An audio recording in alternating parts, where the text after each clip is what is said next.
Midnight Music. Coming up this week on Kings of the Rings podcast, this may be the biggest newsworthy week we've had in a very, very long time. The biggest baddie in all of professional wrestling has just signed with WWE. SmackDown is leaving Fox. WWE made some major roster moves. AEW will be soon taking things to the max, only after a little bit of a WrestleDream. And oh yeah, No Mercy's happening this week as well. NXT No Mercy. So sit back, relax, and please stop fucking talking about Taylor Swift. It is Kings of the Rings podcast, episode number 355, No Mercy for the Baddies, exclusively here on Wrestle Addict Radio, and it starts right now.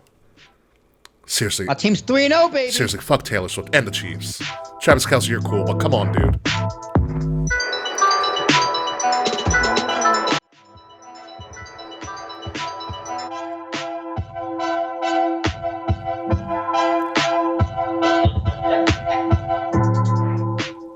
Okay, but seriously though, did you see the woman that Travis Kelce dropped to go for Taylor Swift?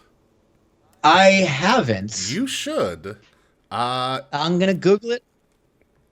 Yeah, it's very interesting. It's right. While you do that, ladies and gentlemen, welcome to the Kings of the Rings podcast episode. Is it Kayla? I don't remember what her name is. Episode number 355, No Mercy for the Baddies. I'm your host, King Ricky Rose, along with Willie T. Ladies and gentlemen, we have a... Wow. Yeah, I told you. Yeah, we have a lot of stuff to talk about. I literally 2 pages worth of notes for us to talk about in the world of pro wrestling. It has been a massive week in pro wrestling in and of itself. So we are going to try to break down all of it and also preview 2 pretty significant events from AEW and WWE, particularly the NXT brand. But before we get into all out, let's bring it over to the biggest Swiftie fan that I know, a day one 50 Swiftie fan. Will Tarashak, how are you, sir?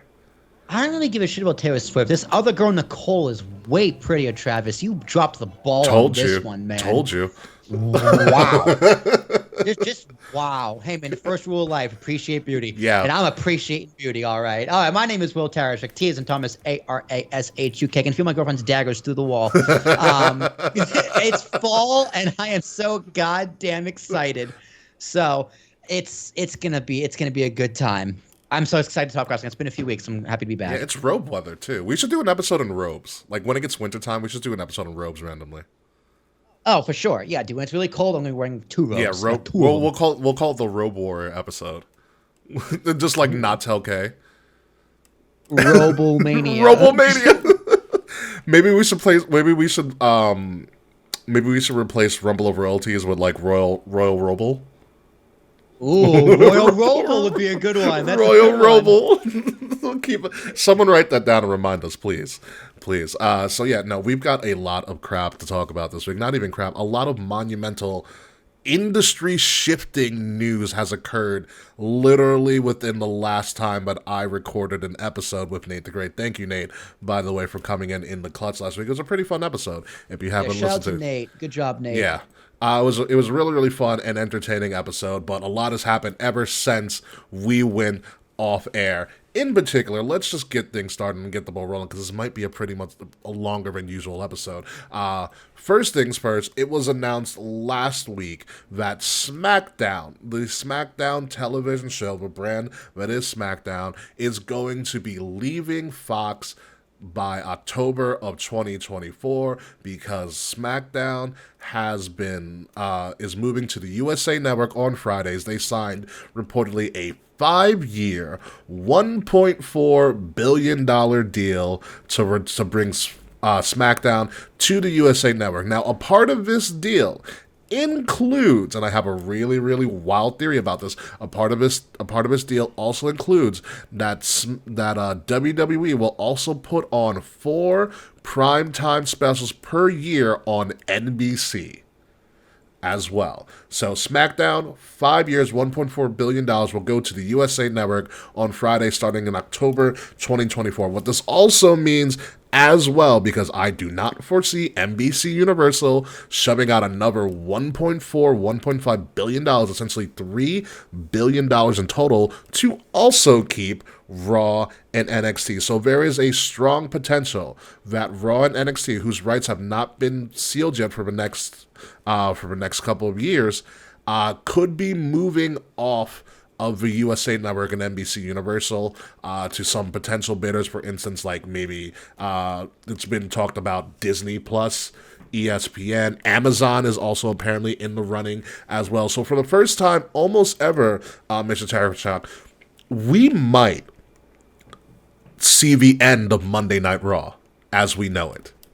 I'll believe it when I see it. Yeah. Like, I understand SmackDown's the bigger brand. SmackDown has more money. SmackDown is the better show, mainly because it's 2 hours. Yeah. But I can't see... Monday Night Raw has been the staple of wrestling for over 30 years. It has. Like, it is... Especially when Vince is alive, and Vince is never going to let that happen. Now, he's the chairman of the board of TKO. So... We don't know for how long, though. That's another story, too.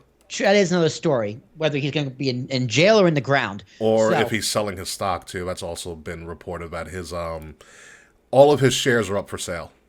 You know what? I'll buy them. I believe... at like 107. It's 107 a share, by the way. That's it? That's what they opened at. That makes sense. Yeah. I keep telling myself I'm going to buy WWE stock, and I never do. But yeah, I'll Endeavor, it's like $20 a share. I'll believe SmackDown's going to Monday when I see it live. Well, not even SmackDown going to Monday. You mean, Raw leaving Monday. Raw leaving Monday. Either or. Because someone's going to take its place. Because, Monday is a tough week because now they have 2 Monday Night Football games.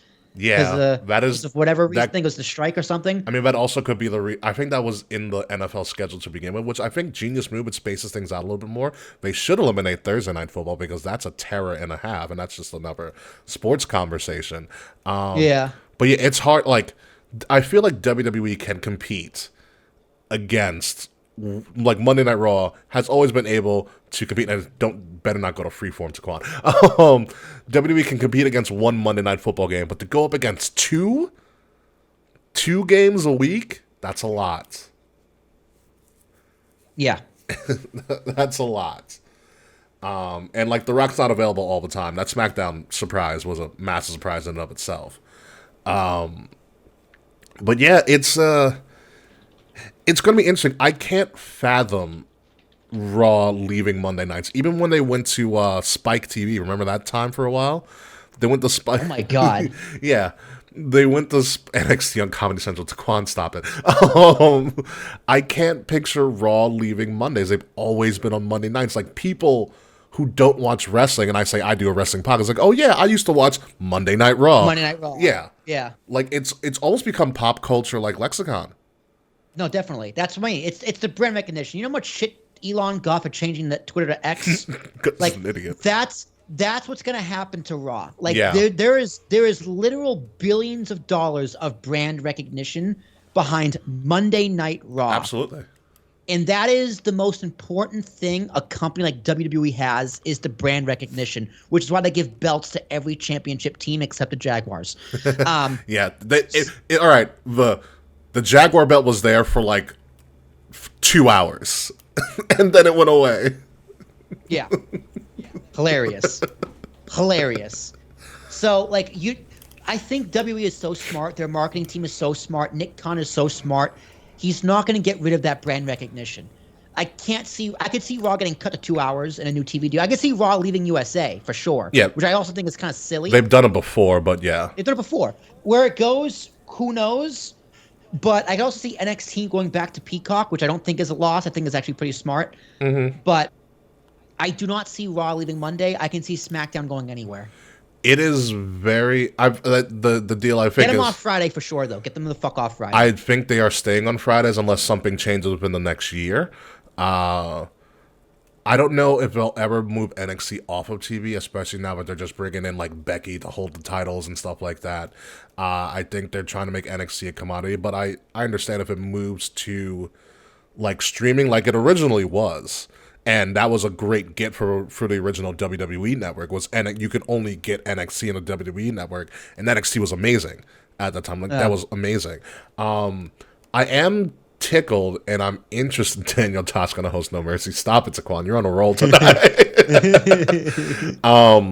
I am tickled by the notion of Monday Night Raw on Amazon.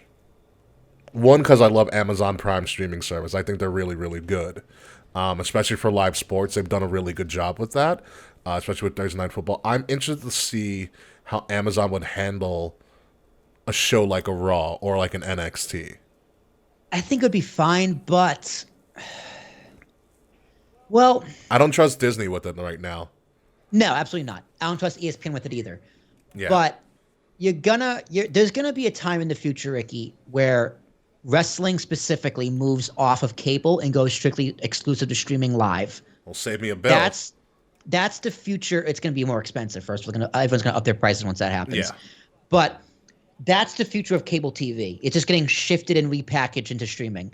Yes. With ads. So have fun with that, everybody. Now, the question is, when does WWE specifically make that move? When are they going to get the most money? I think that last TV rights deal is the highest deal they're going to get, even though they sold SmackDown for what, 1.5? 1.4, yeah.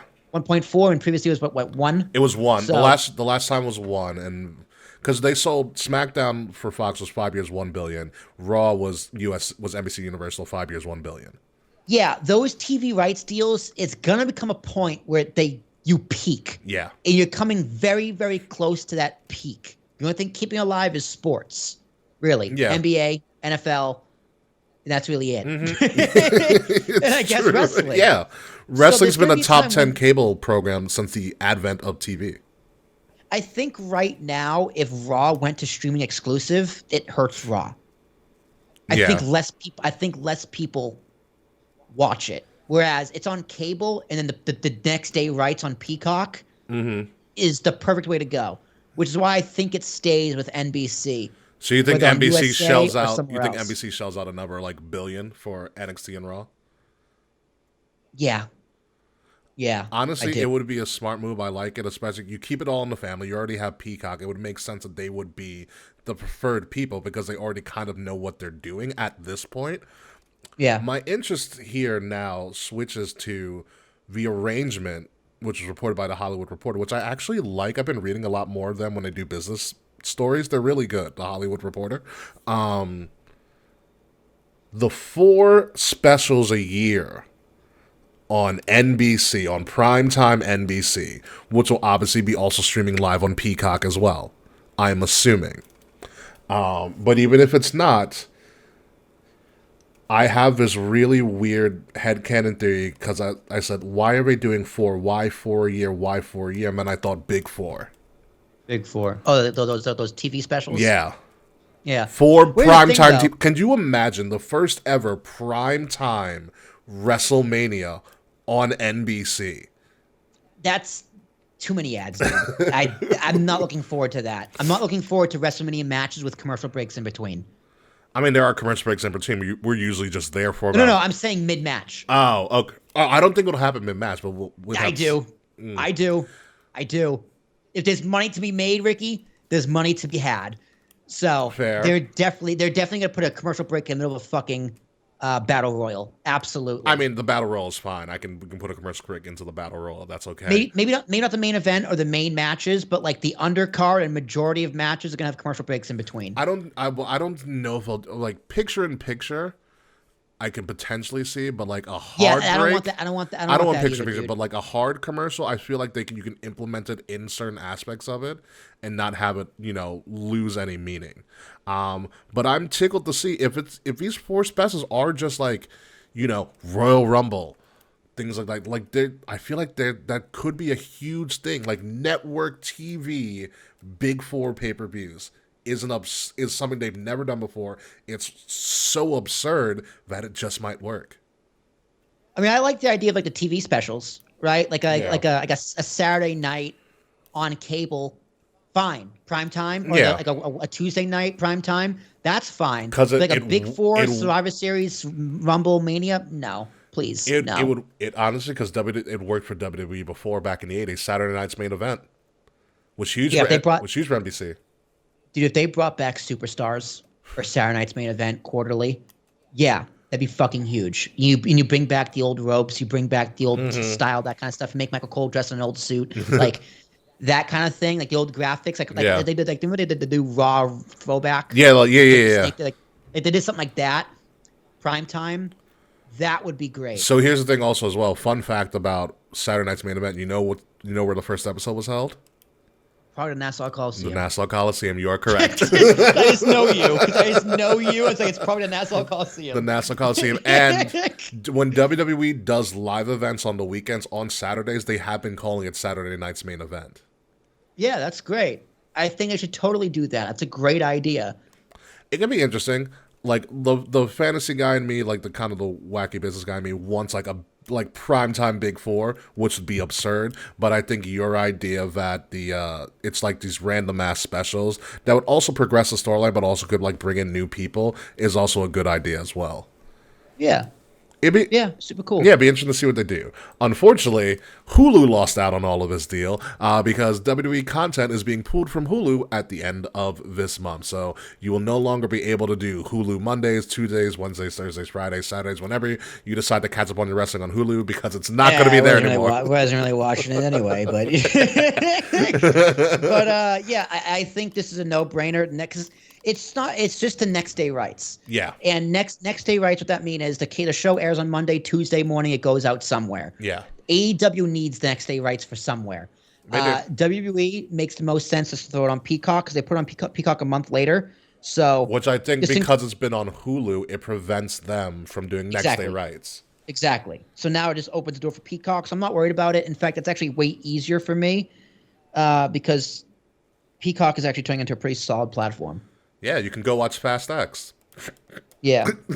Fun. Sorry. Yay. The Mario movie. The Mario movie was good. I watched the Mario movie. I was actually entertained by it. Yeah. I was very entertained by it.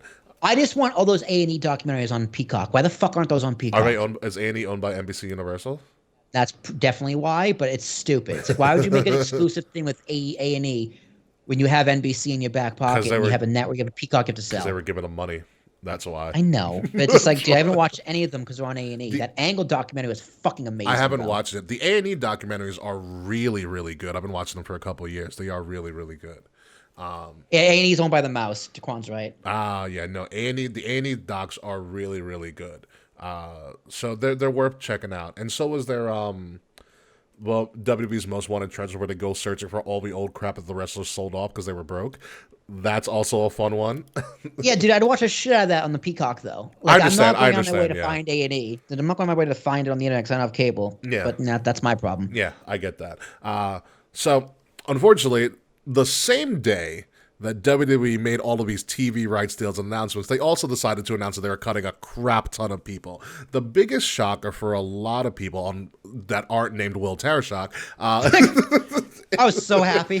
is Dolph Ziggler. Dolph Ziggler, probably the most has the most accolades of anybody that was cut. A 20-year career, multiple-time Intercontinental Champion, multiple-time Tag Team Champion, United States Champion, one-time World Champion, one-time Money in the Bank winner. One of the greatest Money in the Bank cash-ins of all time. Top 3, for sure. Yeah, absolutely top 3. He was the joke of our show for a long time. The no show off or the pre-show off. I'm here to do the job. I'm here to do the job. Come on. He's Dolph Ziggler. Dolph Ziggler, historically your level 1 villain that you go up against in your career. Oscar bait Ziggler, but you cannot deny the impact he's had. He's had a 20-year career. He's the last surviving member of the Spirit Squad, by the way. My God. And it not only affected everybody, but it affected a lot of people. John Cena talked about he has over 1,500 career matches in WWE. A lot of accolades about Dolph Ziggler kind of being cut. Is it a surprise? Has he been really being used? No.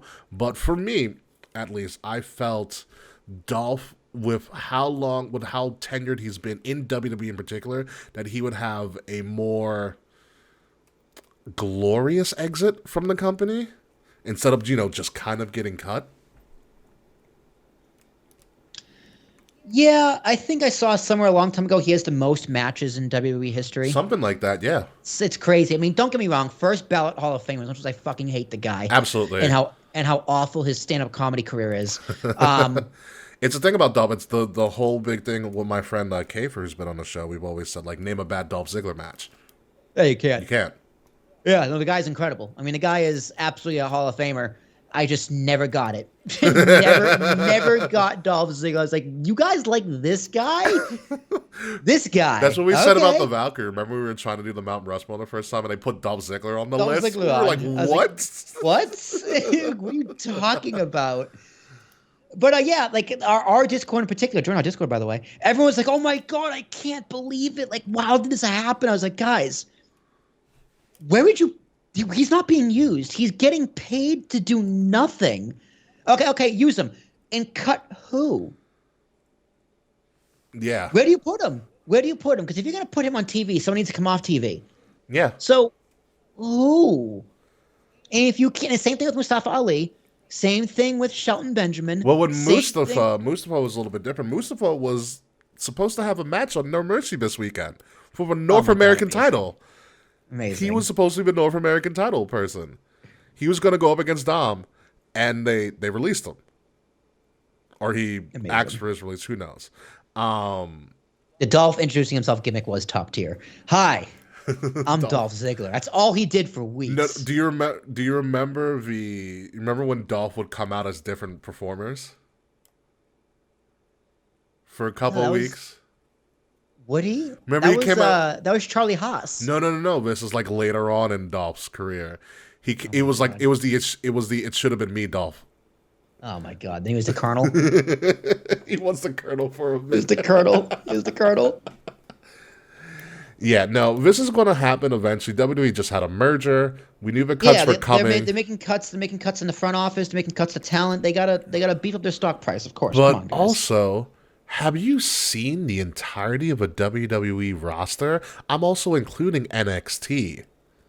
Yeah, and a performance center. It's large. People are gonna go every year. Like, Yeah, they're a charity. It's a business. you know, that's just the way it is. So Dolph Ziggler, big surprise. I just hope he comes back for a Rumble, gets some sort of more kind of more glorious exit from the company, no pun intended, because he did have the dirty dogs and everything with Rude. But to nobody's surprise, Matt Riddle's gone. Nobody's surprised at all. That was a surprising one. I was like, oh, okay, that makes sense. Like none of these were really surprising until Riddle, excuse me, Yeah, Riddle. Matt Riddle, and I was just like, oh yeah, well, yeah, yep, okay. He Fine. burned too many of his bridges. So let's go through the Matt Riddle line. He came out as one of the hottest guys in the indie scene. Will and I have seen Matt Riddle on the indies. He's fucking fantastic. We're like, yo, this guy's gonna be fucking great. You know, Got all the talent in the all world. the talent in the world. Stoner gimmick, top notch. Like worked. Got annoying at times, but worked. He was found a way to get it over. He got it. Yeah. He understood the business perfectly. You know, but he couldn't get away from his own demons. You had the Candy Cartwright and the Me Too allegations.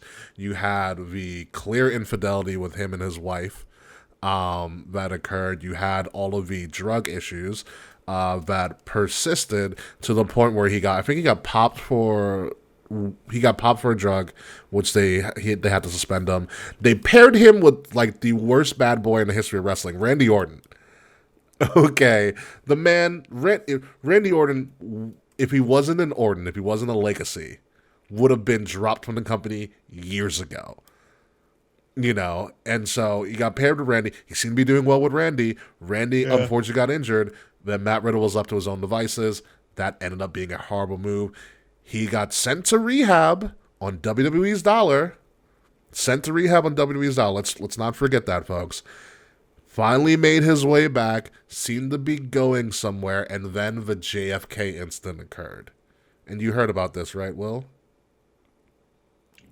What was it? One more time? The JFK incident. The incident at JFK that happened a couple weeks ago? No. Okay. I might have vaguely heard of it. Please So, refresh. Matt Riddle was coming back from, I think, when they did the show in India. Mm-hmm. He was coming back from India, was flying into JFK. Matt Riddle post on Instagram that a security, like one of the security officers or something at JFK, I don't even want to say it was TSA, but a security officer or something, like sexually harassed him. So he's like, thanks to JFK for sexually harassing me. I never want to come back here again, blah, blah, blah. Just goes up on a rant. It is now deleted, but he said that. According to the actual thing that happened to multiple witnesses, Matt Riddle was highly intoxicated. Highly intoxicated and belligerent in the JFK airport. And this isn't some Joe Schmo airport in the Midwest. This is JFK. Yeah, it's in the middle of Queens, bro. Yeah. And I think that was the last straw for WWE. Like, WWE learned this lesson, and the lesson was called Jeff Hardy. Yeah. The difference is Jeff Hardy is a likable person. Mm-hmm. And Matt Riddle just burned all of his chances. He didn't have many. There's only so many opportunities you can give a guy. Yeah. And it's just like, I remember defending him against his whole allegations because there wasn't really evidence. Honestly, I don't remember what happened. If he was guilty or not, if they were found it or what have you, what happened in the courts. I just don't remember. Yeah. But the stink is there. And the stink never went away. And you got the rehab and like the pictures of him in the hot tub and the infidelity. It's just, dude, I just can't respect you as a man because you just destroyed your family like that. And it's just, there's this distinct, just never. It never went away. Never went away. It's just like, there's nothing he could have done to make me cheer you again. And that's just a personal decision I made. So he got released. I'm just like, good. Yeah, I mean, good. I saw it coming. I mean, when he came back, the allure of Riddle was gone for me. Yay. Yeah, it was like, hey, he's back. No, if Velveteen Dream came back, I'd be like, oh, fuck yeah, let's go. Second chances all the way, baby. Yeah, no, I would be interested to see if a Velveteen Dream would even be thought about, but who knows? No, dude, he's also burned way too many bridges. You ever see the video of him getting arrested for like a DUI? Oh, wasn't that like last year? I think. Yeah. Oh my God, it was fucking hilarious. Like, you didn't even he's like, you didn't even my Miranda rights. You didn't even my Miranda rights, sir. Sir, what are my Miranda rights? You can't do this, sir. It's like, dude. Did they read him as Miranda rights? No, they might have, but it's just like, dude. They can literally wait until you're at the police station to read you your rights. Is that true? I thought they had to read them to you at in that moment. No, I'm pretty sure they can wait, but it's just like, dude, you don't just get off for whatever the fuck you're doing because they don't read you your rights immediately. Yeah, no, I'd be interested to hear about the Miranda. That's the first thing I've heard about that. But anywho, those are some of the major cuts. Other cuts that happened, because I do have a list. Mustafa Ali, who we already mentioned. Mansoor and Masay, the maximum male models are dead, which is very upsetting. Sad. Mansoor had a lot of interesting stuff. So you know how people call Mansoor like the Indian or the Saudi Arabian Goldberg? It's because that was part of the contract. It was part of Saudi Arabia's contract with WWE. Mansoor could not lose in Saudi Arabia. He had to win. That's really funny. Mansoor has a lot of ups. He's really young and he's very charismatic and entertaining on his when he's been on up, up, down, down and stuff. I mean, props to him for taking that gimmick and trying to make it work. Him and Masay, aka Mace, who was a part of Mustafa Ali's failed faction, Retribution. Yeah. But listen, they made some Mansoor and Masay. Or Mace, because he was also a former announcer for Raw too. They tried everything with Mace. They tried literally everything. But they took Maximum Male Models, which should be a dead in the water gimmick. Lars Sullivan. They took Maximum Male Models, which was like a dead in the water gimmick, and made it so entertaining for a couple of weeks. Especially with LA Knight as Max Dupree. That was hysterical. It was so hysterical. Also here, Emma and Riddick Madcap Moss, both got released. Dana Brooke got released. Quincy Elliott, who we thought were going to do big things but didn't. Rick Boogs, I know personally hurt you, Will. Yeah, that one hurt. Who Hot Up and Top Dollar, apparently everybody else in the WWE locker room, because he was also released. B-Fab and Ashanti the Adonis still on the roster, by the way. Aaliyah got released, who I didn't know was... Who we were talking about for years, how is Aaliyah still there? But dude, she just kept on keeping on. I think was she injured? No, they just stopped using her on TV. a personal hurt of mine. Dabakato Babatunde Commander Aziz, the legend of the Raw Underground, finally got released. Yulisa Leon, a couple of NXT talents that you might know, Yulisa Leon, Iki Minjiro, and the dancing man himself, Shanky, also released. Veer, still on the roster, by the way. And a couple of other NXT PC talent were also released who were never on TV or had minimal time on TV anyways. So about 20-plus people in general released from WWE. And Elias. And Elias, my fault. Elias as well. Elias and Shelton Benjamin. Which I feel bad for Shelton too, because that kind of sucks. Yeah, poor Shelton. Yeah. But the guy's like 46. Like, what the fuck else does he have? And still ripped the shit. So those are the people that were released. But we wish most of them the best, except for Matt Riddle. Get some help. Dude, trim the fat. Trim the fat. Matt Riddle, it's a damn shame because he had all the talent in the world, and that's what you do with it. Yeah. Yes. So more business news talking today. It has been strongly reported by Andrew Zarian, a source that we all trust and know. Great guy, by the way. Check out the Mat Man whenever you can. It is believed that AEW, within next year, will be moving to Max, formerly known as HBO Max, and putting on streaming content, potentially live streaming content. On top of that, it is believed that AEW will move to a one pay-per-view a month schedule, just like WWE. With this advent of the news of Max now doing live sports, because HBO Max/Max is doing live sports. HBO Max has revealed that they are adding a live streaming sports tier called Bleacher Report. Surprise, surprise. Nailed it. Bleacher Report is going to be free for all Max subscribers for the first 6 months. And then you're going to hit the paywall, which is going to be the whopping total of $9.99 a month to watch all live sports. And I believe... What sports, though? MLB, NBA, whatever deals they have. Because remember, this is Time Warner Discovery. HBO. Like MLB.TV? Or are they going to have like local blackouts like the Yankees in New York? Potentially. That kind of stuff? But you also remember, this is Time Warner Discovery, which has TNT and TBS. So you get all that NBA content as well. See, but NBA also has TV deals. That's why I'm confused. Like, I don't know. Well, we're going to see how this plays out. Because Warner owns TNT and TBS and Max, so they could theoretically simulcast to both. They could, yes. Which they should. First of all, they totally absolutely should. They should do that. Absolutely. And I know we talked earlier about WWE going to streaming exclusively would be a bad idea. I think it's kind of the opposite with AEW, because I mean, if AEW can get on cable as well, and this simulcast, that's even more the merrier for them. But if they can get an exclusive thing with the streaming, I think it says more about the faith in AEW, because they're trying to use it to build something brand new. And like they're trying to make this big push for live sports, and AEW is going to be a big part of that. Honestly, if AEW, which I think would be the smart move for them, would go to having some sort of content, whether, I don't know, if you do Dynamite or Rampage or something, or even if you just would do the specials, like the monthly pay-per-view specials, which it seems like AEW is going to move to, which end of an era, I guess, which Tony Khan alluded to on his press call about WrestleDream. I'd get me to watch more. I mean, if they're selling 100,000 pay-per-views a month, 75,000 pay-per-views a month, that's a win. Yeah, that's a win. Go to a month. Go to monthly. Yeah. Right. As long as you're in the green, that's where you want to be, or in the black. That's where you want to be. It's only going to be a net positive for AEW at this point, because it'll just help grow their audience a lot more than it would for WWE, who's got it's a global brand and already has a massive global following.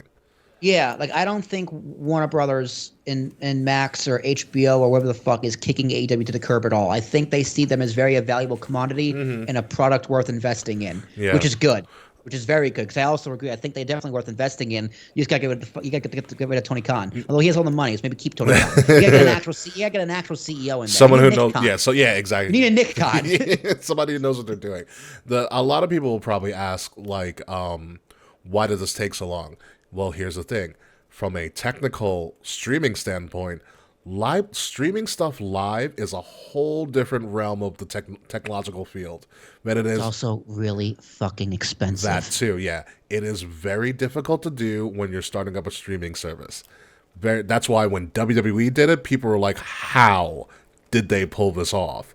And everybody started, first. yeah, They were the fucking first. and then everybody started to copy them. You know, if you don't have the infrastructure for it, which for the most part Time Warner didn't really have from a streaming service standpoint, it takes a lot of time to build. A lot of time to build. There's a lot of extra staffing you got to put together.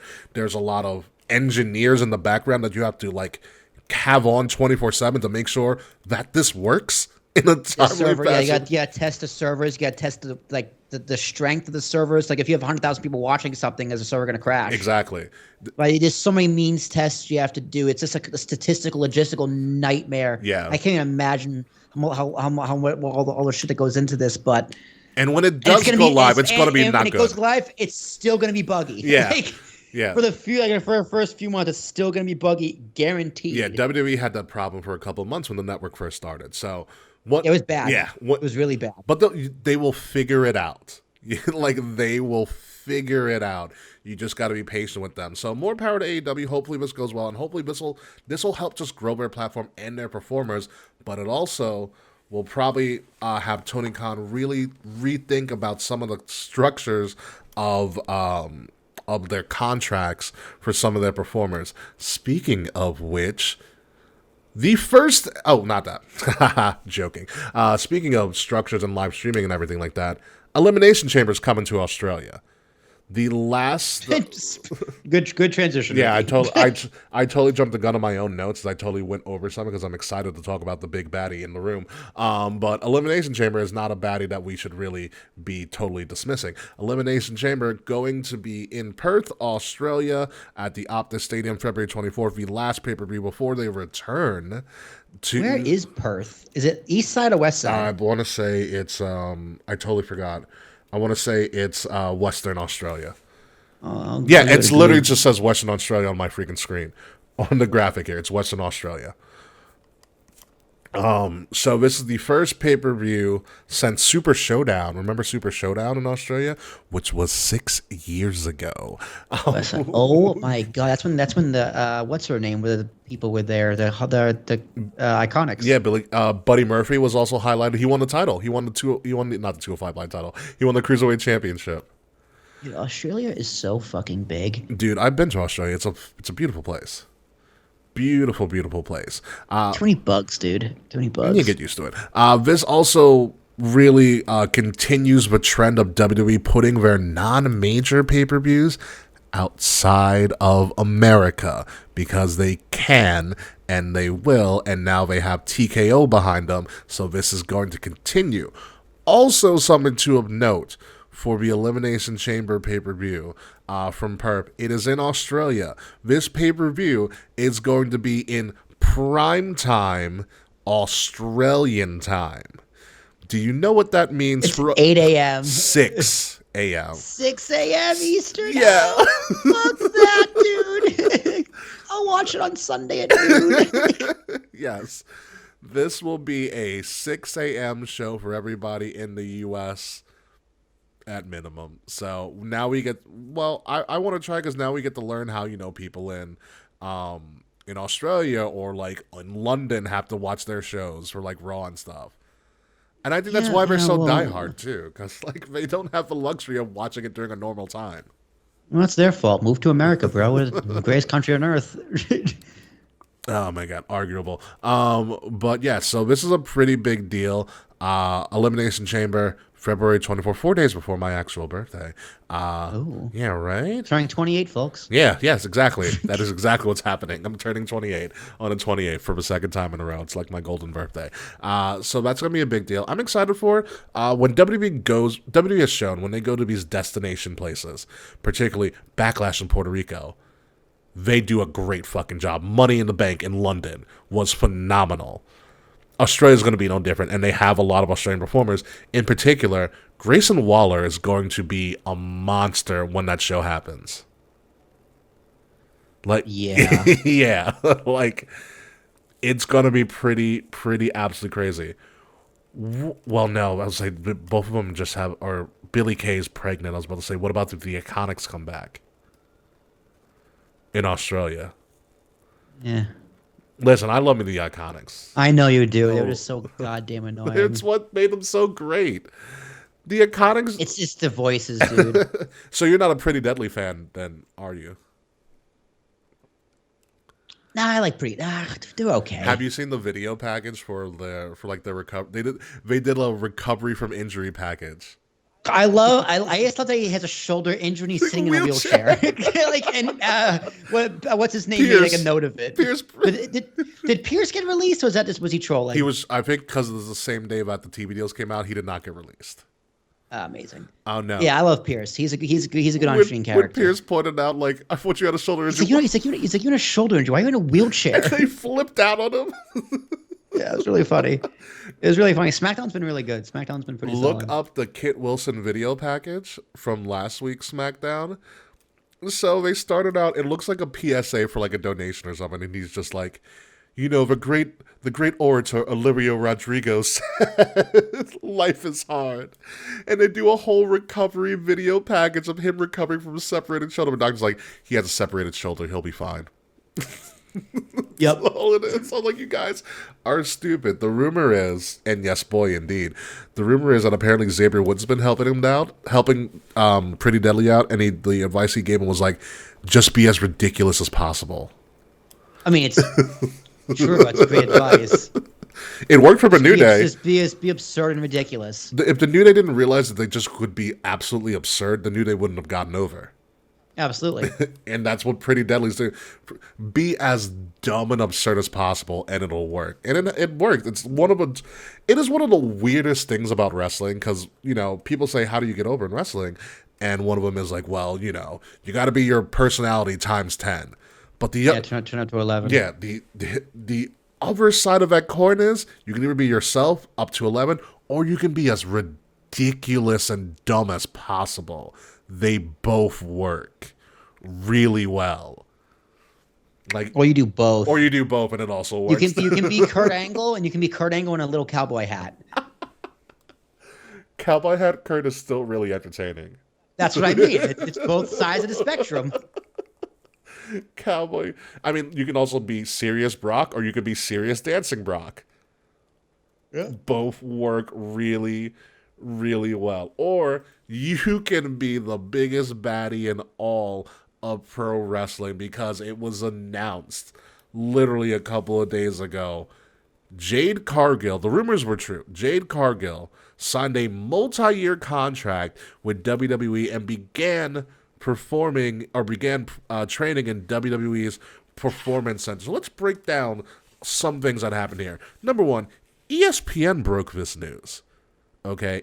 The information was given directly to ESPN and then confirmed by Triple H on social media.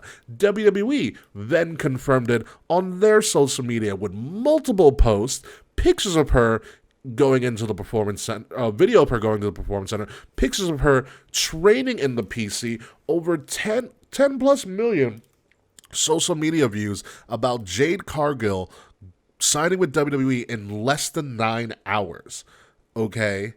She is only 31 years old. She is probably the first ever homegrown, quote, homegrown talent in AEW to move and make the jump over to WWE. And for a lot of people's standpoint, one of the biggest underutilized talents in AEW up to this point.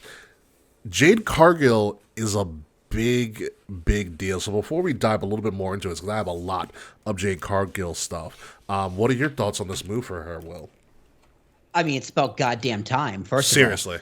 But the Bleacher Report called it the biggest move, the biggest signing WWE has made in years. And I go, wow. Sorry, Cody. I mean, Cody is the bigger sign. Cody's for sure. Cody's the one that broke through the door. He's like, yeah. But this is absolutely huge. This is what we've all wanted for a few years. My friend who only watches AEW was very upset. And I was like, girl, come back to WWE. I'm telling you, it's good. Just come back. Come back, damn it. And I want to see all the matchups. I want to see Charlotte, obviously, Bianca, please, Becky, duh, Nia Jax, even for sure. Like, I want to see all of these matchups, every single one of them. Yeah. Here's the thing, though, she's still green. Yeah, she is. That's why they have her in the PC right now. So, when does she debut? Whenever they feel like she's ready. At this point, you've already put it out there. It's just a matter, and now you created anticipation. Now you just got to wait till she shows up. I think at the latest, the Rumble. I think Rumble makes sense. Have a debut in a Rumble because she can be protected. Exactly. I mean, because the thing is, she is really green. Yeah, she is. And she worked with a lot of women who are also pretty green Yeah. over at AEW. They didn't get much time. She's also relatively young to make a big power move like this. She's 31 years old right now at the time of her signing, which is a great get for WWE. You got her at a great time. She hasn't even been at Wrestler's Prime yet. She's also married to Brandon Phillips, Cincinnati Reds player. Her and Brandon Phillips own a fast pitch softball team in Texas. That's pretty cool. Which is kind of wild. This is like fun Jade Cargill facts I found out. But I want to harp on before we move on, before we talk more about this Jade Cargill thing and some of the stuff that she said, because she did do a bunch of interviews yesterday too, and a lot of those were a lot of that has spread. The information that she did was spread across the interwebs and the IWC. This, by the way, broke the IWC because not only did WWE performers tweet about it, AEW performers also tweeted about it as well. It was a very, of course they did. Yeah. Idiots. Yeah. But the fact that WWE just said, screw it, we're just going to blast this out to the masses is a giant shift in what they usually do. There was the discussion that people were like, oh, whatever happened to surprises? You fuckers ruined it years ago because you listened to Dirt Sheets. If this would have been a surprise 15 years ago, but you guys started to get really smarky and tried to look into it too much. So WWE's like, you know what, fuck it, we're just going to say that we did it. This is a total shift, and it's kind of WWE just swinging their long slong around and be like, yeah, we're going to tell you that we took one of your people. What are you going to do about it? And there's nothing they can do. There's nothing they can do, and I kind of enjoy the confidence move, because, like, when's the last time Triple H actually tweeted about someone being signed the day they got signed? God. Here's the thing. Before Cody Rhodes, it's been a while since they had a major signing. Yeah, like Logan Paul. But he didn't even or Bad Bunny. Maybe, but even then, they had already shown up on TV on WWE TV before they were even signed. You know what I mean? Mm-hmm. You know, we've never seen this much movement ever about a signee with Jade Cargill. Interesting. We say where she's going to debut. In one of her interviews, she said they've already determined where she's going to show up. Oh, SmackDown. Well, she didn't say where, but they said they've already determined where she's going to show up. She was asked about what's going to make her debut a success, or her time in WWE a success. She said a lot of training and reps from the best trainers in the best facility in the world. She's really harping in on that. Another influence for her I read from her quotes was that she wants to be an influence to other African-American children to kind of break down that door and be the next stepping stone so that they can go in and, you know, she can be an influence to the next generation, which I think is a great thing to do. She also talked about how she's just determined to succeed and she doesn't actually need the money. She's like, I don't need the money. I just like to do this. And when I like to do something, I like to be the best at it. So it is already. Oh, that must be nice. Yeah, right? I mean, listen, her husband's a baseball player. She already owns a sports team. You know, they're doing fine. Yeah, she got generational money. She got generational wealth already. They're doing fine. Okay. But that's also a very interesting position to be. Like, I don't need this, but I'm still going to do it. I'm still going to kick ass. And she was already tweeting about people she wants to face.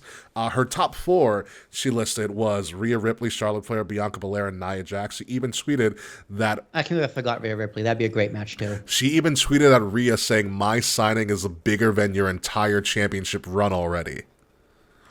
She's right. She's actually... It's not even funny how right she is. Yeah. She also talked about her time in AEW in her interview. She discussed about how the one thing she wanted to do more. She had a 508-day reign as the inaugural TBS champion. I think she has the longest reign in AEW history that they never capitalize on. And I still think it's Yeah, checks out. I still think it's a travesty that she never got a chance to go for a women's title. And that, Yeah, I can't believe TK let her go. yeah, Jade said she wanted to work with more of the top women in AEW. And some of the top women wanted to work with her, but they never allowed her to do it. I'd be interested to see, because she clearly, again, there was definitely nothing Tony could have done, because if Tony's biggest asset is his wallet, Yeah. really, and like maybe creative control, which he only gives to CM Punk. And we know how that worked out. Yeah. So, I mean, if you don't want, what do you give somebody who doesn't want money? You know what I mean? Like, her mind was probably made up. She's probably like, fuck this. I don't care what you give me. I'm going to WWE. So I'm probably going to blame on TK on this one. It's probably just straight up Jade is going, you know what? I'm done here. I'm bigger than this. And she's right. And she's very, very right. And like one of the influences is that she wanted to be on the biggest stage in pro wrestling. Again, it's not a knock to AEW because AEW's not there yet and they may never get there yet, and that's okay for AEW. But Jade saying, I want to be on the biggest stage in the biggest company to make a name for myself and to, pave the way for other people who look like me to get into this profession as well is a massive statement. The other big thing was the biggest influence for her to signing with WWE. Do you know what it was? No. Cody Rhodes. Yeah. She saw what they did with Cody, and also what I discovered, she is an alumnus of Cody's wrestling school, the Monster Factory. Did Cody found her? Yeah. Oh shit. Yep. Cody brought her to AEW. And she said Cody was the number one reason that she moved over to WWE. Oh, duh. You see that media pop? You hear those woes. Exactly. Jade! She hears them probably during Dynamite. Like, what is that? Oh, it's another Cody woe. Oh, wow. That's interesting. Thank you, Smiley. Breaking news. Adam Cole needs surgery on his ankle, and he is out for a while. Oof. Which means another guy who definitely regrets leaving WWE. So does Keith Lee. He should have just taken the Bearcat gimmick. He could have found something to do. But no, this is a big deal, and it makes me think that Tony Khan. No knock on Tony because I think he's doing some good stuff, and I think AEW is going to be in a good position moving forward. But he's really got to rethink some of these contracts when he's signing people. Jade Cargill left her last match in AEW was less than a month ago.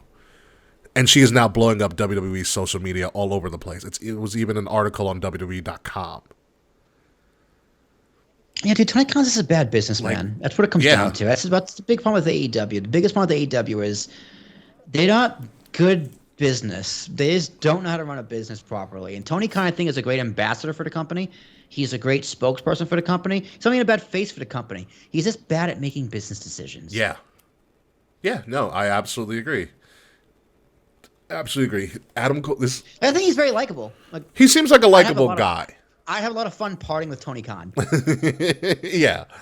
I feel like he's the guy that you like. Oh, you want to go out with Tony tonight? Yeah, you always have a good time with Tony Khan. Yeah, and he pays. Exactly. Exactly. He's a benevolent rich kid that always just likes to have people around him. Yeah, he's a friendly rich kid who you genuinely like, but you don't trust him to drive your car. Exactly. Yes. Exactly. You don't trust he's going to be on time. Not going to remember your birthday. He's not going to remember his birthday either. Mm-hmm. This is like of all the talent in AEW women's division, Jade was probably the brightest star. You think she should pass Britt Baker? Yeah. No, I mean, as in future potential. I think Jade could have been the biggest women's star in AEW if they would have let her. But I think Tony really liked Britt, and I don't blame him. Britt is a good starter for the company, but like, I think Jade could have easily surpassed. Yeah, but AEW doesn't give a fuck about women's wrestling, though. Like, for real, That's though, also true. That's also true. And, like, I don't think that's necessarily, quote-unquote, bad. Like, there's so much talent on that roster. Like, if AEW has cut the women's division altogether, I don't see that as a problem, to be honest. I really don't.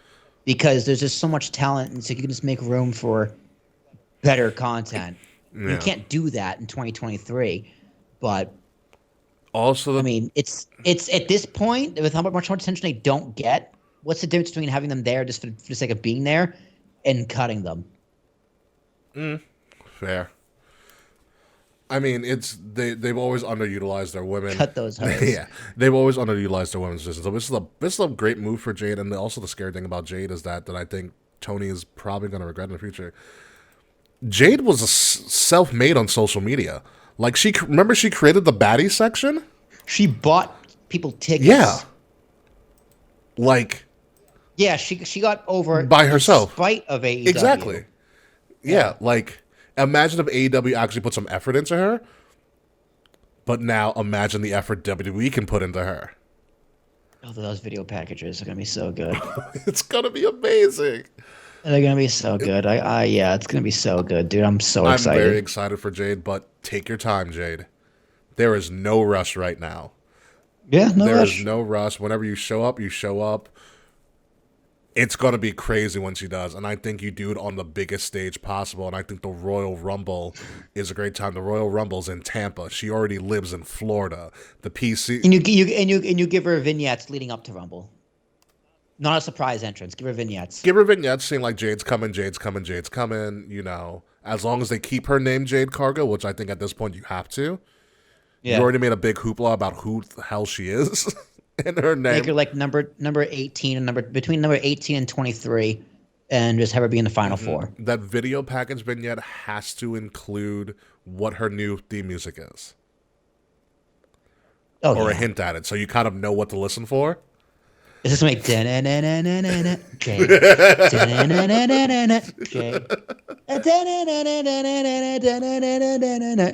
really the crazy thing, because I know she comes from give her the AJ surprise. Well, the AJ surprise was great because no one knew it was AJ. Including the cameraman. Yeah. He shot Roman going like, who? What? Who's that? My favorite thing is, I feel like, because if you've seen Jade's entrances in AEW, when she was on, like, primetime stuff, in their specials, she loved her pyro. She's definitely a Cody person. She loves her pyro. I think she's going to get some pretty badass pyro, too, once she comes over. So, dude. Let's make it all purple. No, green. Jade green. Oh, yeah, Jade's a green. Yeah, Jade's a green. Sorry. Jade's a whatever. Green.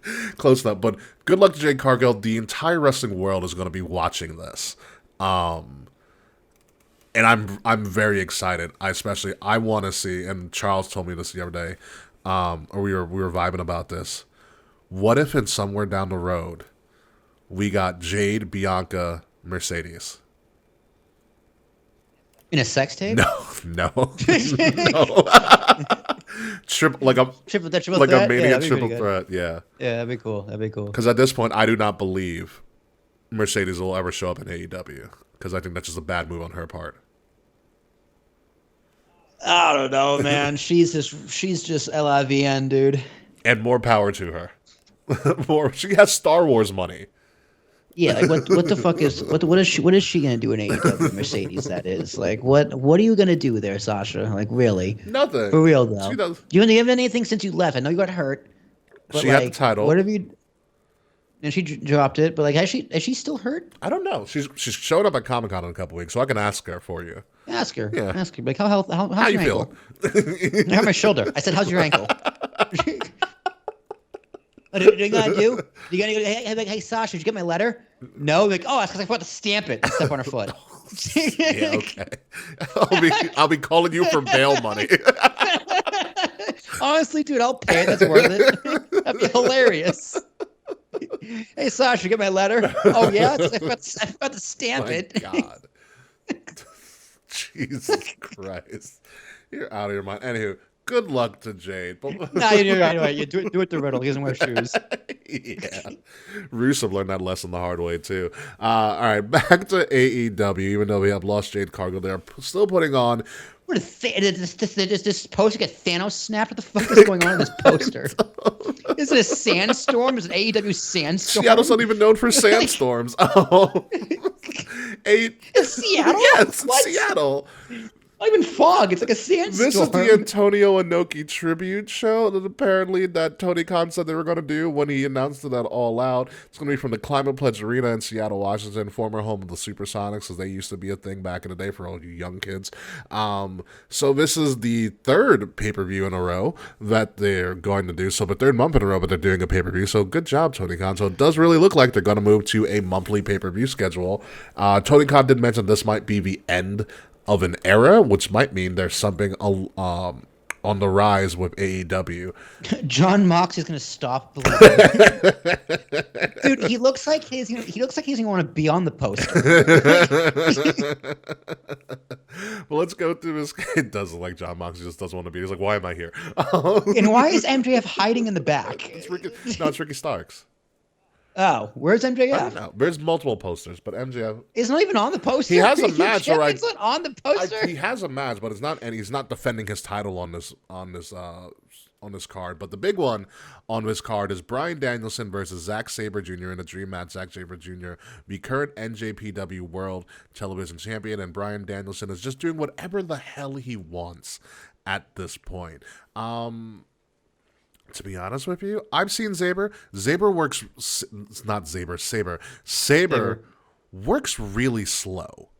He takes his time. He takes his time. This is, if you enjoy the wrestling part of pro wrestling, you will enjoy this match. Sports entertaining part of pro wrestling is not going to be in this match. Yeah, if you like the technical stuff, yeah. If you like the fake part of wrestling, like the super fake part, you're gonna love it. Yeah, this is the wrestlers match, and this is totally Bryan Danielson. Like, I just want to work with this guy, and I want to do this, I want to do that. Danielson wins, I guess. Yeah, for Give sure. him something. Sabre, Zack Sabre will do what Zack Sabre will do. We've seen him. I saw him at Evolve. He's a great guy. He's awesome. He's pretty nice. Oh, it is 9 matches on this card. There's a lot on this card. So I'm going to go with Danielson over Sabre. Moving on, the Trios match, because you got to have the Elite on here and do something. The Golden Lovers, Omega and Ibushi, teaming with everybody's favorite person, Chris Jericho, against Sammy Guevara, Will Ospreay, and Konosuke Takeshita, who is an amazing talent if you saw any of Takeshita's most recent stuff. Jesus. Kenny really hasn't beaten Takeshita. I'm going to go with the team, the Golden Lovers and Jericho. I'll go with Ospreay. He's too pretty. Look at him. He's gorgeous. So handsome. I can't wait till Ospreay comes over whenever he stops messing around on the Indies. No kidding, right? He was offered years ago. Like, Paul Heyman offered him, on a podcast special. And he denied it. Which I understand. Do you? Good for him, man. No, do you stick to your build guns. up your brand? Stick to your guns. So, but he'll probably come over soon. I'm assuming. We'll see. But let's move on to this, because we are going to fast track this, because we've talked a lot. Fatal 4-way tag team match. Winner gets an AEW tag team shadow shot. The Young Bucks, the Guns, who I guess are part of the Bullet Club now. Orange Cassidy and Hook is a thing. 2 guys who don't really talk. And the Lucha Bros are going to go up in each other. So we have to determine who becomes the next number 1 contenders for the AEW tag team titles. I'm going to go with the Guns at this point. Something tells me it's a pair of brothers. So not Orange Cassidy and Hook. I actually forgot the other 3 are actually brothers. Yeah. That was a Young Bucks joke, but no, the other 3 are legitimately brothers. Yeah, I was about to say, which one are you choosing? Yeah, Young Bucks. I love Young Bucks. Yeah, they gotta give them something, right? Super Kick Part A. Moving on, the AEW World Tag Team Championships, Aussie Open, which is a team versus FTR. I'm going to make it real simple. I can see FTR winning this pretty easily. Duh. FTR Young Bucks, might as well, right? We've also got a double title match. Eddie Kingston, one of my favorite wrestlers that I've ever interacted with, and favorite wrestlers ever, the NJPW Strong Openweight Championship, and the newly crowned, as of last week, ROH World Champion, beating his arch nemesis Claudio, finally.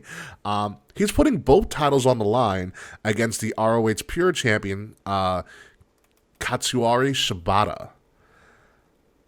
I can't. Great. So Eddie Kingston's world champion for a company that doesn't exist anymore. Cool. Cool. How poetic. He just needed to be Claudio. You know how. Why don't you just give him the Evolved title? Who was the last Evolved champion, actually? Probably Austin Theory. I don't know if it was Theory. Fact of the matter is, Eddie Kingston has canceled all of his indie events. He's not doing any more indie shows, so he can focus on, obviously, AEW, ROH, and NJPW because he holds titles in both stuff. So he wants to hold off from that. I can't see Eddie Kingston, after the glorious win he had in fucking New York for the ROH Championship, where he's from. He's from New York.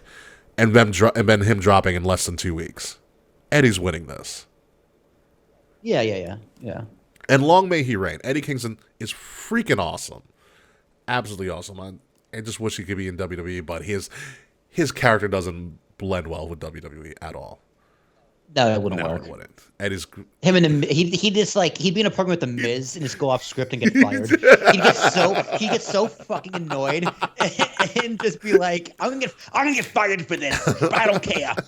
And then that's exactly what would happen. Last Evolved champion was Josh Briggs. Thank you, Frets. Oh, Josh Briggs. Poor guy. Man, that him injury is still horrific. Dude. So sad. Yeah. So this, I don't know if this match is actually going to happen. The Ring of Honor World Tag Team Championships. Better Than You, Bebe, Adam Cole, MJF. We're going to put the titles online against the Righteous, whoever they are, from Ring of Honor. But I don't know if this match is going to happen unless MJF says, I'm going to do it myself for the love of my brother Adam or whatever. Yeah, right. So, either way, Better Than You, Bebe's winning. They have to win. Yeah, for sure. No doubt. I wonder if Adam Cole's going to show up at Comic-Con now with this bad ankle. How you not, dude? He's going to surgery. You can put on a crutch. The photos are from the waist up. Okay. I guess, fine. Here's an interesting matchup that I'm surprised I didn't do earlier. Swerve Strickland versus Hangman Adam Page. This seems like this matchup happened a long time ago. This looks fun. It just looks really fun. I wouldn't call it a dream match. It's more like a wrestle fun It's house. just a wrestling fun match. It's a clash of styles.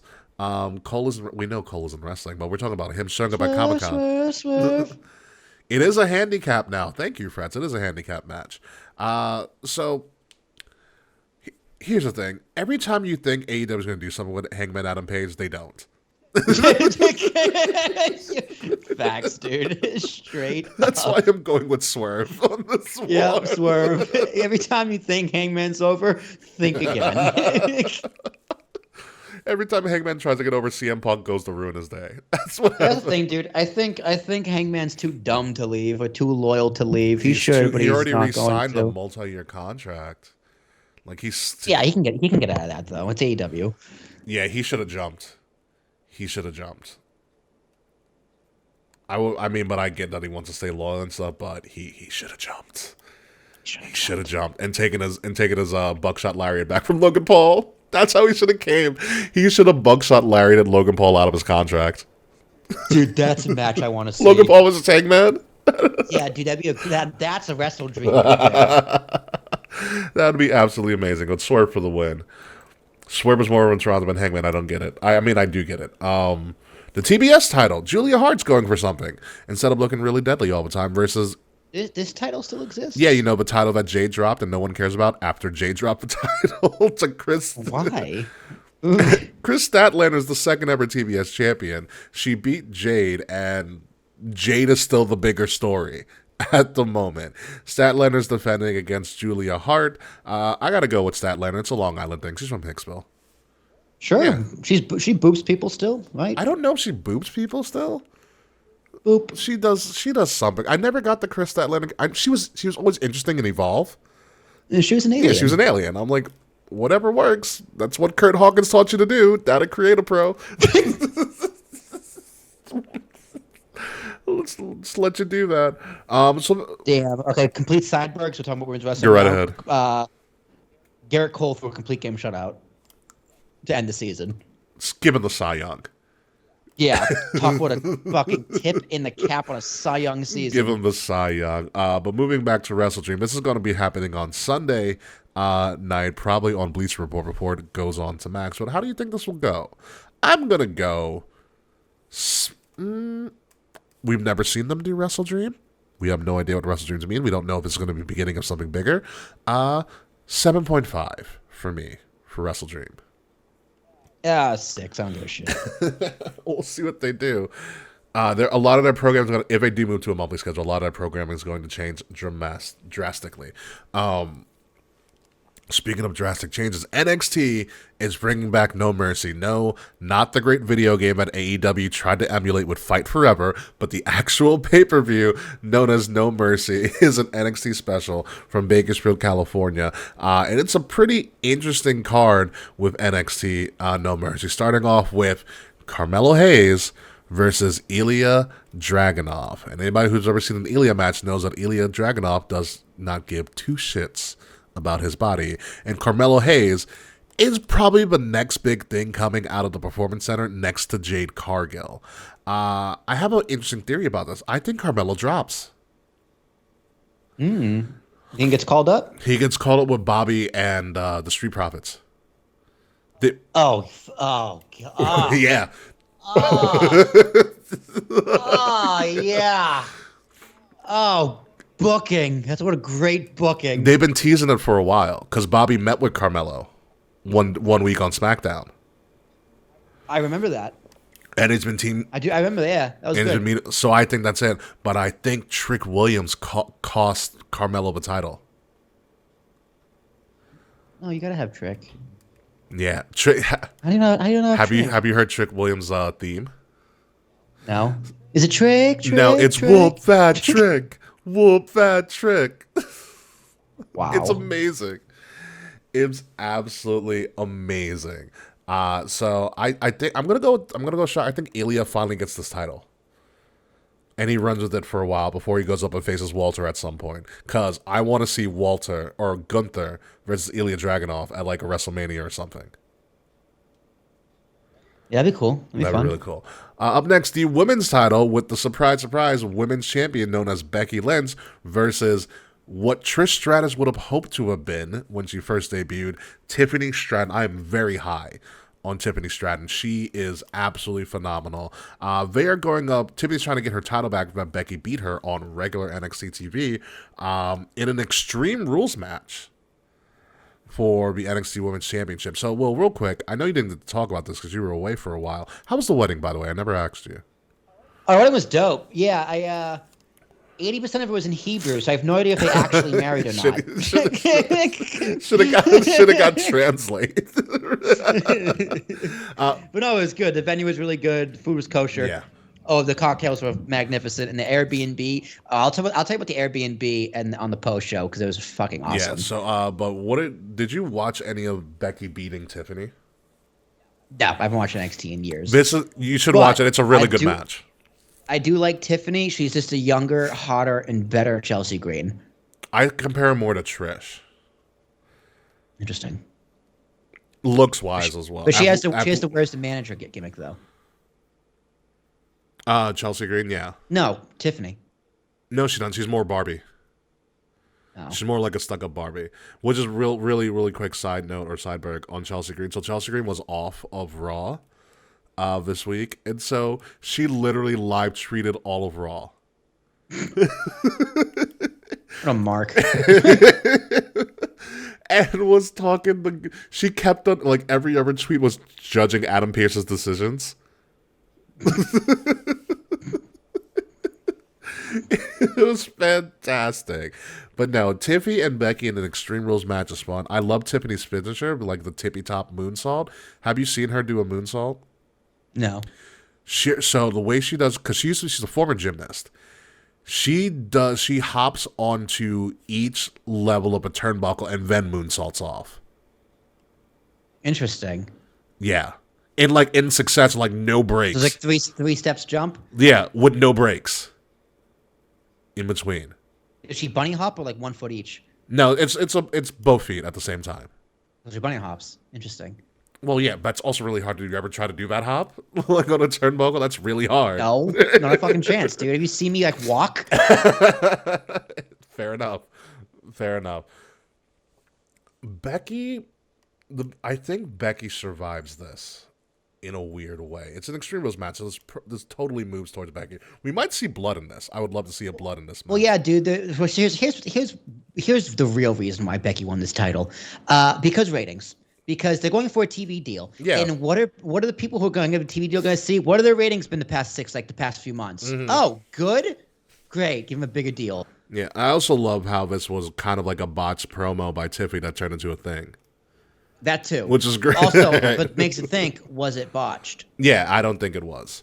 But I love the move. I mean, Becky, what I don't like about it is that Becky has pretty much given us an NXT Championship open title on Raw.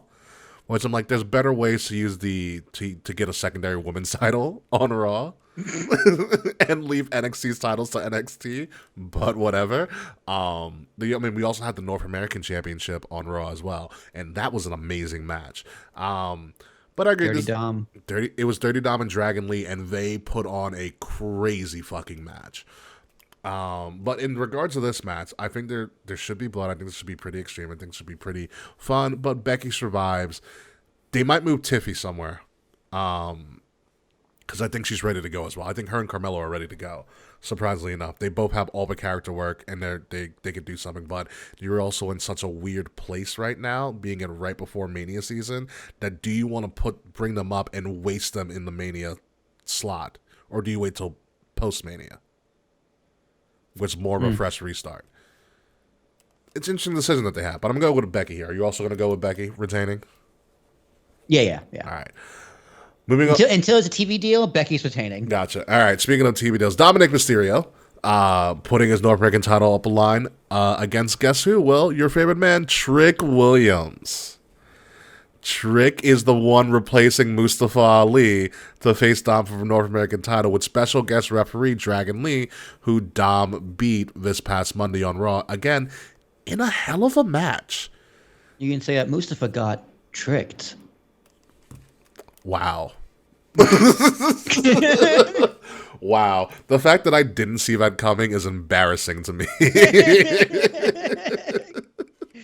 Come on, that was a 6 out of 10. That was a good 6 out of 10. That was a good one. Yeah, you got me on that one. You got me on that one. Here's the thing. Does Trick Williams actually have a chance here, or are we going to drag this out? Drag it out, dude. Dom holding North American title is like, who cares? But I love it. Like, everyone on Raw is just like, cool, you have a supplemental title on a show that's not ours, but you're still making it work. Wow, good job, Taquan. Taquan said, I guess Mustafa was chasing the dragon. So good. This is a big match for Trick. It shows that they have confidence in him, but I think they are going to drag out this Trick and Carmelo thing for a while, which we may get Trick and Carmelo at Stand and Deliver during Mania Week, which would be very, very interesting. I would love to see that, but we're going to go with Dom here. Fret's going with Trick. All right. Wow. I see you, Fret's. All right, Trick. Okay. We have just a battle of brawns here. God, he looks so angry. Who, Braun? I was going to say yeah, Braun. He looks like he has the face of Jinder Mahal right there. He's a little bit too light on the forehead, but he has the facial shape. It's Corbin versus Braun Breaker. I'm gonna make you answer as well. Does Braun Breaker have the best spear in the business?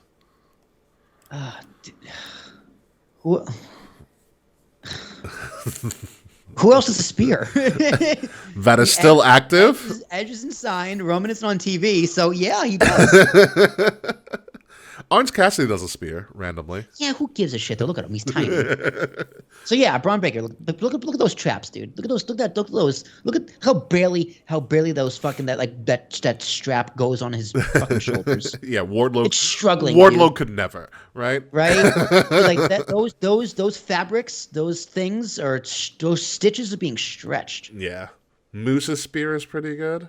He's not on TV though. He's on like Access TV. Which is still TV. I get access. It still counts. All right. So okay, actually, so whenever I turn my TV, I have like, whatever like the cheap fake cable is on like the smart TV. Yeah. And somehow the channel changed. It's just Impact Wrestling 24/7. Yeah, there's an Impact channel. I've seen that too. Yeah, so whenever I turn my TV, it's just a random thing of Impact. And for 30 seconds, I'm like, wow, Impact. And then you turn it away. And then I go to Netflix, or I go to HBO, I go to Hulu or whatever. But for like sometimes I watch it for 5 minutes and go, oh yeah, I was gonna watch. Oh yeah, Impact's on. Oh, Lashley does a spear too. Lashley's spear is unique. I wouldn't call it the best, but it's unique. Lashley has a good spear. Yeah. I also didn't know he had like alopecia, whatever it's called, the Will Smith's wife thing. Really? He has no hair on his body. I thought he was just naturally bald. Oh, it's on his body. No, his whole body has no hair. His eyebrows are tattoos. Oh, but no hair on his body. I mean, it's No hair. It's got to be nice for a little bit. I mean, In some aspects. no eyelashes. Like his sweat. That's why he's always sweaty too, because he has nothing to like. I've really got to look at his eyes, his eyelashes or lack thereof the next time. Yeah, I saw it on a post not too long ago, but he is hairless. He has no hair anywhere on his body, including his asshole. Yeah, great fun fact, I guess. That's why he's so sweaty, because he's no hair. Oh yeah, because the sweat would got it absorb it. Anyway, back to this. Baron Corbin not facing Chef Reaction, but facing Braun Breaker, and just a matter of who's the biggest douche in NXT. And I will tell you this: Braun Breaker should never be a babyface again because he was horrible at it. He is much better at being this douchebag guy. I'm gonna say Braun Breaker because the last time Corbin was in a match against somebody, Gable Stevenson, it didn't go so well. So I'm gonna go with Braun Breaker here. I wonder how often Braun Breaker thinks about the Roman Empire. That is the dumbest thing I've seen in a while on social media. I don't get it, so I'm going to go with Braun Breaker. You know what is? Baron Corbin is now the new Dolph. He's a new entry level. He's a new entry level guy. Yeah, but Dolph is way more talented than Baron Corbin. I agree with you on that, but someone's got to take the entry level heel position, and that is Baron Corbin. At this point, he's there for a reason. We've got ironically a fatal 4-way for the tag team championships. The Creed brothers, these guys from Duke, Humberto Carrillo and Angel Garza are still a thing. Tony D and Stax Lorenzo versus these guys on the right here, OTM, who literally just debuted like yesterday on NXT. And they look like if Crime Time had children. They do look like if Crime Time had children. They look like the younger versions of Crime Time. It's Crime Time with this crime spelled correctly. CRIME. And time spelled wrong. Time with a Y. It's two different trademarks. Yeah, right? That can work. Two different trademarks. It works. So, Yo. It's Chad and JTG. It's crime time. Brooklyn. And so they go, Queens. Yeah, right. It's the battle of the counties. Staten Island. The only people I could see that might beat Tony D and Stax is probably the Creed brothers, so I'm just going to say that they're going to retain. This is probably going to be a fun little crazy opener match with tag teams that we really don't know about. Who decided that Humberto and Angel Garza were safe from being released? Someone did. Not affirmative action. No, what's the other one? That doesn't exist anymore. Racial quotas. They needed 2 Puerto Ricans on the roster. I feel like they have that though. I'm gonna go with Baby Crime Time. They're gonna win this. That'd be a fantastic shot because no one knows who the hell they are. Last but not least, the Heritage Cup, Noam Dar, who is doing ridiculously great work, versus the man formerly known as Pete Dunne, Butch for the Heritage Cup. Essentially, this is just an NXT UK match in disguise. You did miss, Will, about 2 or so weeks ago on NXT, they had Pete Dunne and Tyler Bate in a match. Again? Yeah. It's been a long time since they fought. Exactly. I forgot Tyler Bate even existed. Yeah, he's just chilling on NXT with the Heritage Cup and stuff. Noam Dar is as entertaining as I remembered him. Even you remember when he did the whole Alicia Fox thing? Was he the guy when Alicia Fox? Yeah, he's still wildly hysterical. Like he's the ridiculous part. Like he is like, I'm just going to be as ridiculous as possible and it'll get me over. But he's still also really pretty good in the ring. And he's kind of just like this really ridiculous heel with this faction behind him of all minorities. They call themselves Metaphor, which I don't know why. But they have like a Power Rangers-like entrance where they all have different colors next to them. It is very, very interesting. Hello, A. Sawat, whoever you are. Good evening to you, too. So I know you've never seen a Heritage Cup, but it's pretty much British grounds rules. Really quick rounds of matches, 6 rounds, and it's best first person to 2, but you have 6 rounds to do it. It is not a metaphor for slavery. Stop. It's a quan. But it's pretty much the Heritage Cup. It's pretty good. It's pretty good. Stop. It's a quan. But it is a fun, fast-paced match. They usually go really quickly, but they're pretty technical. It's an interesting way to do wrestling, and I kind of enjoy it. And I think it's about time that Noam Dar actually drops this thing. However, I wouldn't be surprised if he keeps it, but also, to your point, well, like you said earlier, Pete Dunne, a.k.a. Butch, is the bigger star because he's on SmackDown. And you're trying to go for a TV deal. Yeah, but Sheamus is also injured, so you can put Pete Dunne back on NXT for a bit. Yeah. So I'm going to go with Butch / Pete Dunne to win this and him hold this massive, ridiculous trophy that I would totally buy if they made a replica. Oh, you're the Rico from Down for the Count. What's up, Rico? How you doing, homie? Welcome back. Thanks for tuning in, man. But yeah, we're gonna go with Butch Dunne. That should be his name, Butch Dunne. Butch Dunne would be pretty cool. Butch Dunne, yeah. Instead of Pete Dunne, Butch Dunne. So that's all we have for the NXT No Mercy card. Again, this is going to be Saturday night. WrestleDream is Sunday night, so you got a doubleheader of wrestling on top of watching Deion Sanders probably lose to USC in college football as well. Buy those Deion glasses, by the way. I'm going to go with this. NXT's specials have been pretty good. There are no takeovers. Let's get that straight. There are no takeovers. The takeover lore is done. That would be a great miniseries we ever do. We just rewatch all the takeovers. God. Because there's like... Oh, God, that's a great idea. Yeah, because the takeover series is done, which is a freaking shame. Oh, you're going to be a wrestling trainer. Let us know how that's going. Are you going to be training to become a wrestler? That'd be great to... interested in to like knowing about your journey. But the NXT specials have been pretty good. Like I said, they're not a takeover level, but they're pretty high up there. So I'm actually gonna go. I'm giving this an 8 for me. I'll give it a 7. I like NXT. Sure. Yeah, it's gonna be good. It's interesting. And they make them unique enough that they look completely separate from their WWE counterparts as well. Also, of note as well, WWE also made another big signing to NXT, but they haven't really revealed who it is, but everybody pretty much knows. And you'll enjoy this too, Will. It's Brian Pillman Jr. Oh. Yeah. That's pretty cool. They did a vignette of all of it. Is like this guy watching these old TV clips of like the Cincinnati Bengals are playing and all this other like a WCW clip and stuff like that. It's like welcome to WCW, whatever. But all of that stuff is stuff that Brian Pillman did. So Brian Pillman Jr. is unofficially signed to WWE under the NXT brand, and I can't wait till he wrestles a pencil. That should be his first match. Giant pencil. Giant pencil. Yeah, Pillman did that in ECW. Yeah, he did. Man got a pencil over. He also tried to piss on the crowd. Listen, they didn't call him a loose cannon for nothing. It is a thing. So I'm happy, and hopefully, Brian Pillman Jr. That's gonna hold a lot of weight. It's gonna hold a lot of weight.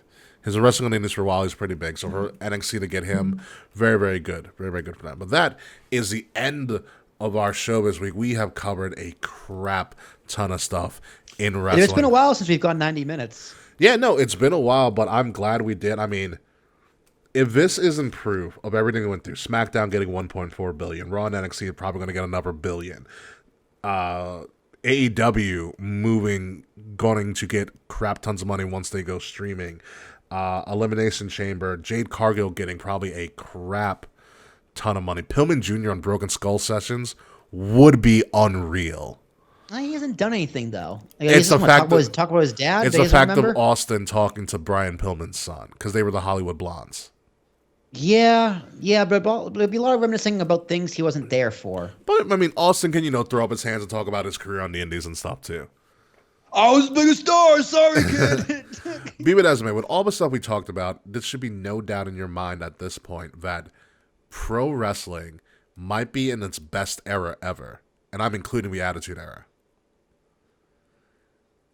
Like, this is an amazing time to be in the wrestling industry. Well, the wrestling in the Attitude Era kind of sucked for the most part, right? When you look back at it. Yeah, athleticism and a lot of the storylines are kind of duds. Like Val Venus getting his dick cut off. That was a great storyline. I believed it. And then it stopped because of shrinkage. So there was a lot of bad things in the Attitude Era. But yeah, wrestling is definitely the hottest it's been in 20 years. A very, very, very long time. We've been seeing this for a while, Ricky. It's mainstream again. Yeah, it really is. It really is. And the TKO merger is just going to make it that much bigger. And the better that AEW does, the better that WWE is going to want to do. It is going. And the writers and the actor strike also help boost it as well. Although the writer strike came to an end. Or it's coming to an end preliminarily. They were like, uh-oh, guys, The Rock might do WrestleMania. Let's get this. Exactly. Fast and Furious 11's almost written. Come on, let's go. And John Cena's like, I need to cut my deal a little short. It's only the writers, not the actors. That's right. Only the writers. Right. Only the writers. The actors have a little bit way to go. The actors have a way to go, so we'll wait on that. But that is the show for this week. Very fun show. Very awesome show with everything going on. But it's time for us to get the hell out of here. Will Tarasok, if you may.